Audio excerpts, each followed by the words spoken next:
Good morning, community. Today's the last day I bore you with my trip down memory lane and the 83 top set.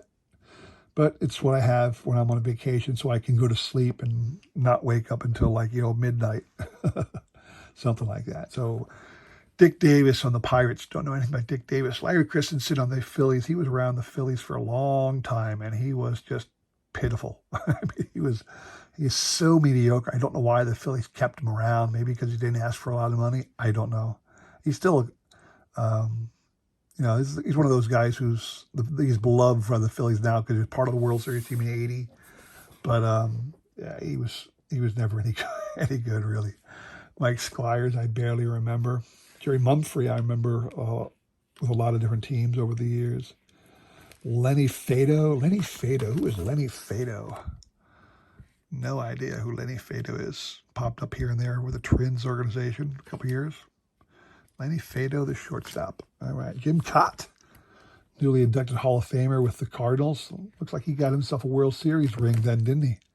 Jim Cott, and he got a super vet. He deserves a super vet card. I promise you that. He made it to 4 different decades. Look at that. He's pitching in the 50s. 59 is his first year, and he's still pitching in the 80s. Good for Jim Cott. Kurt Bavacqua, I remember the name. Don't know nothing about him though. Jim Beattie.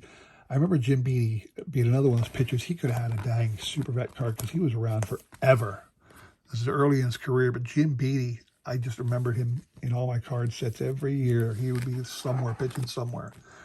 Biff Picoroba. I love that name, Biff. Anybody named Biff must be pretty good at something, right? Dave Revering. Don't know Dave. Juan Beniquez. I remember Juan Beniquez is just one of those quality utility outfielder types you'd see everywhere, every year somewhere. Mike Scott with the Mets still. Remember, he'd have those great years in '86 with the Astros. He moved on. He had a great year then. Here's your Dawson card, the Hawk. Pedro Guerrero and Fernando Valenzuela were your Dodger leaders. Bob Stanley, longtime Red Sox pitcher. Dan Ford, I remember, he was always there with the Orioles or some other team. Rafael Landestoi, another guy who had a lot of speed. Rafael Landestoi. Lee Mazzilli, like I said, let's talk about Joe Sambito. Lee Mazzilli, if you talk to the people in New York, either the Mets or the Yankees when he was with them, he's a New York kid, and the ladies just loved him up in New York. Randy Lerch was a Phillies pitcher at one time. Here he is with the Expos. UL Washington and his ever-present toothpick. Jim Walford, another one of those guys who he looks out of place with that face of his. But hey, Ron Hassey. Ron Hassey to me is just like Mike Scioscia. They were catchers that were just really good as catchers. They couldn't hit at all, but they stuck around because they were really good catchers. I think Hassey has the distinction of catching 2 perfect games. Don't quote me on that, but I think that's the truth. But he's around forever. Here's your Kent Hrbek, longtime twin. How do you spell Kent Hrbek? Hrbek. Love that one. Dave Tobick. Danny Walling, I remember. There's Sparky Lyle still kicking after all those years. I was going to say, does he have a super vet? Sparky Lyle, as a reliever, remember relievers are crazy because they got all that time in the bullpen. And Sparky Lyle had an odd habit. Whenever they'd roll out a birthday cake, when he was younger, he would. They'd run out the birthday cake, or they'd have cake in the locker room, and he'd take his bare ass and he'd plop it right down on top of a cake. He'd just sit on the cake with his bare butt. He did that multiple times, apparently, because people still talk about it, if you know Sparky Lyle. Not something I'd brag about, but it's what a lot of people still remember about Sparky Lyle. Rupert Jones, Chuck Tanner, still fondly remembered for his days with the Pirates as their manager. Barry Foote was a Philly at one time, but he was a long-time backup catcher for a number of teams. And he was with the Phillies in 77 and 78 as the backup catcher to Bob Boone. Tony Bernazard, let's go with that.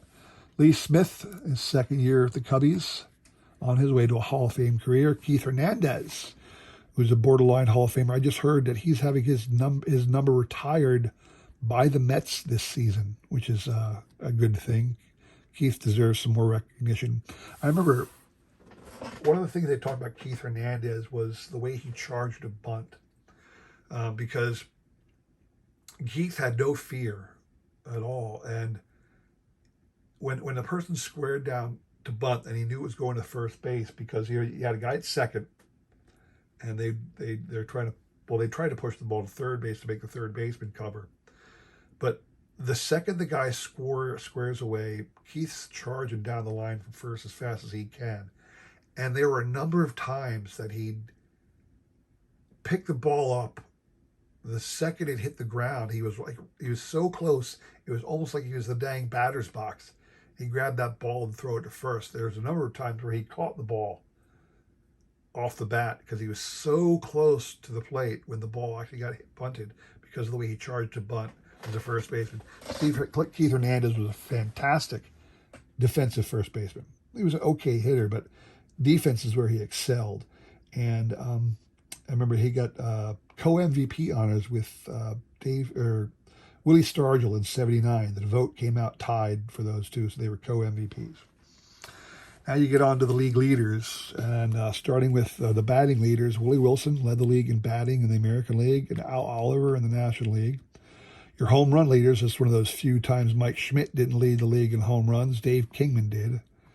And you had a tie with Reggie Jackson and Gorman Thomas in the American League. Your RBI leader, you had Al McRae in the American League, Dale Murphy and Al Oliver in the National League. This was second year. Well, 82 was Dale Murphy's first MVP award. He won again in 83. So he was on his streak. Stolen base leaders, no surprise here. Ricky Henderson and Tim Raines, no surprise at all. Lamar Hoyt won in victories, and Steve Carlton for the Phillies in victories. Strikeouts, Floyd Bannister for the Mariners. Believe it or not, the Mariners had a strikeout leader. Go figure. And then Steve Carlton for the Phillies. That's not surprising at all. The ERA leaders, Rick Sutcliffe and Steve Rogers. Your saves leader, Dan Quisenberry and Bruce Sutter, also no surprise at all. Jimmy Sexton there for the A's. I remember Jimmy. Willie Wilson, long time Royal. Bruce Bochy. Remember, that is not the Giants manager, Bruce Bochy, but Jim Beattie. Bruce Keeson and Ron Hodges. Wayne Nordhagen. Tony Perez with the Red Sox now in his Super Vet card. Scott Sanderson with the Expos. Jimmy Dwyer. Remember Jimmy Dwyer? Another one of those cards I would get out of the Drake's cakes every once in a while. Rich Gale. Dave Concepcion. Dave Concepcion's one of the players that played the longest for the Reds. You know, he played his entire career with the Reds. And because of that, he's like among the career leaders in a lot of Reds hitting categories just because he was around so long for that one team. John Martin on the Cardinals. George Orta. I remember George Orta being around for a long time. Randy Moffett of the Astros. Johnny Grubb. Remember Johnny Grubb? Another one of those great names, Grubb. Dan Spillner, another pitcher that I just, every card set I look through, I find Dan Spillner. So he must have been around for a long time. I'm not saying he's a super vet or nothing, but I remember, you see, Dan Spillner was around for a while. Harvey Kuhn, Harvey's Wallbangers, they called the Brewers that year. Here's Harvey Kuhn as the manager of the Brewers in '82 when they got to the World Series. They didn't win, but they got there. Chet Lemon, quality player for the Tigers for a number of years. Ron Reed, he should have had a super vet. God Lord, he'd been around for a long time by now. Yeah, started with the Braves, played for the Cardinals 1 year, finished out his career with the Phillies. Ron Reed, tall guys like 6'7", played in the NBA briefly. Jerry Morales, I remember Jerry Morales was around a long time as a utility player. Jason Thompson, Al Williams. Here's Dave Henderson on the Mariners. People remember Dave Henderson from the, he was on the Red Sox when they got to the World Series in '86. And then he was on the A's in some of their glory years. Buck Martinez, he's an announcer now, very well-respected, well-known TV analyst, but he was a Blue Jays catcher for a number of years. Steve Braun, don't know much about Steve Braun. Tommy John, still kicking it after his Tommy John surgery. Super vet back to 1963. Mitchell Page, longtime A's. I think he was Rookie of the Year or dang near Rookie of the Year, Mitchell Page once. Tim Foley, I remember, is a longtime great starter, utility infielder. Rick Ownby. No idea who Rick Ownby was. Rusty Staub. Rusty Staub, when he played up in Montreal for the Expos, with that orange red hair of his, they actually called him Le Grand Orange.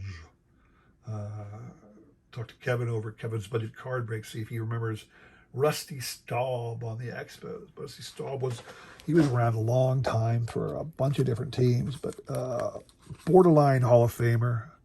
I don't know how many hits he ended up having, dang near 3,000, but he was such a part-time player in some of those years, and I don't think he had any success with the teams he was on. It started with the Astros, and then go to the Expos and Mets and Tigers, and always in the off years, never on the good years. So, yeah, Rusty had a great long career, was a quality player, probably an all-star a couple of years, but never on a winning team, unfortunately. But he was a great veteran player. Terry Kennedy and Tim Lawler were your Padres leader. Mike Torres, longtime player, longtime pitcher for a number of different teams. Brad Mills. Brad Mills was a coach or a manager somewhere recently. I swear he was in the Phillies organization, Brad Mills. Don't quote me on that, but I think he was somewhere. He's a coach right now, Brad Mills. Scott McGregor, I remember, as a decent pitcher. Here's your John Wathan card, Jabs guys. The Jabs guys love their John Wathan. There he is. Fred Brining. Fred Brining. Let's see what Fred did. I don't know. There's a lot of minor league records here and a handful of major league appearances. Looks like he was a starter the year before. He went 11-6, so certainly didn't last. Daryl Thomas. I remember Daryl Thomas. John Matlack. I love John Matlack. I don't know why the name Matlack, or maybe because it was Matlock or something like that. But Ben Oglivie. I loved Ben Oglivie. Ben Oglivie, to me, was another one of those guys who was just a steady, durable, dependable, quality player in baseball in the outfield. I always loved Ben Oglivie. Great name, but I just thought to myself, now that's a professional baseball player, does his job, gets it done. I always thought he was a great pitcher, the player, I mean. Brad Havens, no idea. Luis Polonius, remember him? Or Pujols, Luis Pujols. He's not any relation to Albert, but Luis Pujols was a long-time Expo. Elias Sosa, he was a Philly at one time, if I remember correctly. Let me look back. Maybe not then, but later. I thought Elias Sosa, but he was around for a while, Elias was. Bill Robinson was on and off against Philly, I thought. I think he was a Philly before this, wasn't he? Yeah, he was a Philly back in the 70s, early 70s. Went to the Pirates for a couple of years. Probably got a World Series with them in 79. And he's back with the Phillies again. And the Candyman, John Candelaria. You got Russ Nixon as the manager of the Reds. Rick Manning. Aurelio Rodriguez. One of those guys I remember being around for a long time. Doug Bird was a Philly in 78. Yeah, 78. Doug Bird was a Philly. Here's your Dale Murphy. That's your reigning MVP that year, people. Your reigning MVP, Dale Murphy. Gary Lucas. Cliff Johnson was around forever. Cliff Johnson was, it doesn't say DH there, DH first base. Cliff Johnson had the distinction of hitting the most pinch hit home runs. I think Matt Stairs took that distinction from him. Don't quote me on that, but for the longest time, Cliff Johnson had it. It's not like he's a Hall of Famer or anything, but he was a dependable off-the-bench player. He had the most career pinch-hit home runs. I mean, it was only like 23 or something like that, but, you want to call somebody off the bench and you want to have them be a feared slugger. Cliff Johnson was the guy. There's Al Cowens. I don't think this is the same Al Cowens from the O.J. chase, though. I thought it was originally, but I don't think that's the case when I looked it up. Pete Falcone. There's Bob Boone now with the Angels. He was a Phillies stalwart forever. Barry Bonnell. Barry Bonnell is another one of those guys who's just a utility outfielder around forever. Dwayne Kuiper. I love Dwayne Kuiper because I remember getting a video when I was younger. I probably still have it somewhere because remember I collect everything baseball, but it was like the the 50 greatest home runs ever. And Dwayne Kuiper had one of those because Dwayne Kuiper had never hit a home run. He was like this weak hit, off field, no hit infielder for a couple different teams. Let me look at it back here. And he hit one home run in his entire career. Here it is in 77 with the Indians. One home run. I mean, he batted 275, was a decent starter, had some hits, certainly no power. But he was around for a long time. He was short, too, if I remember correctly. No, he was 6 foot. He's just a little guy. And he hit that one home run, and they made a big stink about it. Remember when Bartolo Colon, look up when Bartolo Colon hit his own home run. Here's Chris Spear. Like I saw, Chris Spear's that guy. Like, I never knew Chris Spear existed. Then when I looked it up, the guy had been around forever. Played a lot of games. He got over 1,400 hits in the major leagues, and I never heard of him. And then we started going back further in baseball card sets. Chris Spear, the veteran player. If I said his name, it's likely baseball people would know who I was talking about because Chris Spear had been around a long time. I never knew. Checklist. Here's your Dave Winfield card. There's Kent Herbeck and Bobby Castillo on the Twins were the leaders. Jim Kern. Jim Kern always looked stoned to me, man. Look at his eyes. Jim Kern always looked like he was totally stoned. I don't know. I'm not saying he wasn't. That's the way he looked for me. Larry Heisel had some pop in his thing because I remember he had some leaders cards back in the day. Alan Ashby, quality player for the Astros. Catcher. Bert Hooton. I love Bert Hooton because Bert Hooton, famous game back in the either 77 or 78 when the Phillies were playing the Dodgers to get to the World Series, and we failed. The Dodgers beat us both years, but Bert Hooton starting for the Dodgers in the vet against the Phillies, and the fans are just dogging him. They're booing him and hissing him and mocking him. The guy can't throw a strike. And every time he throws the ball, the fans are riding him more and more mercilessly, and he just self-destructed. And eventually Lasorda had to take him out, and he's just screaming bloody murder in the dugout, banging on things. And it was one of the glorious days of Phillies fandom back then. So Bert Hooton, I always remember that about Bert Hooton. Larry Parrish, no relation to Lance Parrish, but they both had some good pop. John Curtis, don't know John. Richie Hebner, the grave digger. He played for the Phillies. The reason they call him the grave digger is because literally he was. His family owned a funeral parlor, I want to say in Maine, but don't quote me on that. But in the off season, he started his era before free agency in the early 70s. Richie Hebner came into baseball. So every off season, he'd go home and work in the family business, which was a funeral parlor.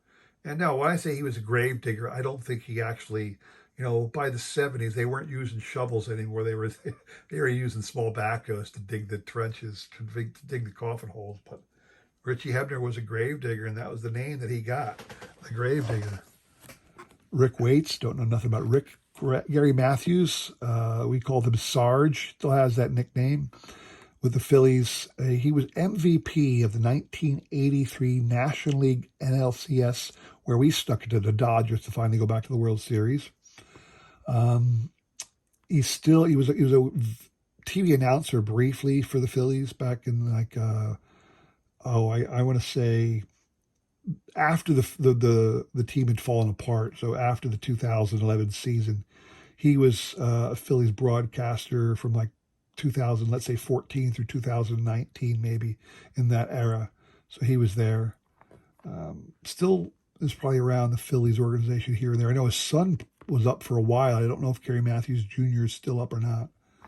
Rick Rhoden, a longtime pitcher for the Pirates and probably some other teams. Bobby Mercer, Mickey Mantle's good friend when he was young. You can see Bobby came up in 65. He was good friends with Mickey Mantle until Mickey died. That's his super vet card. Jeff Newman. Dennis Leonard, long-time quality pitcher for the Royals. He was a workhorse for them. Ralph Houck. Ralph Houck was manager of the Yankees in the early 60s. He took over for Berra when they fired Berra. Berra went on to coach the Mets. Ralph Houck. Dick Tidrow was a long-time pitcher. Remember we had Garth Ior. Here's Dane Ior. I do believe they are brothers, but don't quote me on that. Brian Clark. Bobby Grich. Should be a Hall of Famer. Bobby Grich. Gary Lavelle, I guess. And lastly, Chris Chambliss with the Braves. Most people remember Chris Chambliss as the guy who hit the walk-off home run in '78 to send the Yankees into the World Series. And, you know, he hit the home run. And this is back in the era where fans, especially in New York, stormed the field the second the game was over. They poured out of their seats. And in '78, he hits his home run. He made it to second base, I think. He barely made it to first before the fans were on him. He somehow got to second, but then he just gave up and came home. You know, they counted the home run, even though he didn't touch it. But what happened is they actually made him come out after things had settled down, like a couple hours later, after they had cleared the field, and he trotted around the plate, the bases, to officially record the home run. But Chris Chambliss, that's what I remember about Chris. So that's it, people. That is the end of the 1983 Topps set. Like I said, just a little bit of my recollection of the set, the teams, the players, and just me spouting baseball history for you. Hope you appreciated that. I'm sure if you haven't fallen asleep now, I'm sorry if I made you fall asleep, but that's what I have while I'm on vacation. So if you made it through till the end, thank you very much. I will be back. This should be a Saturday video. So I'll be back on Monday, back to my normal stuff. Mike Schmidt items, baseball items, random trivia, and something odd to show off. So hope you enjoyed this. Please consider liking, subscribing, commenting, and all that jazz. And I hope to see you guys again on Monday. Thanks for stopping by. Hope you enjoyed it. Take care.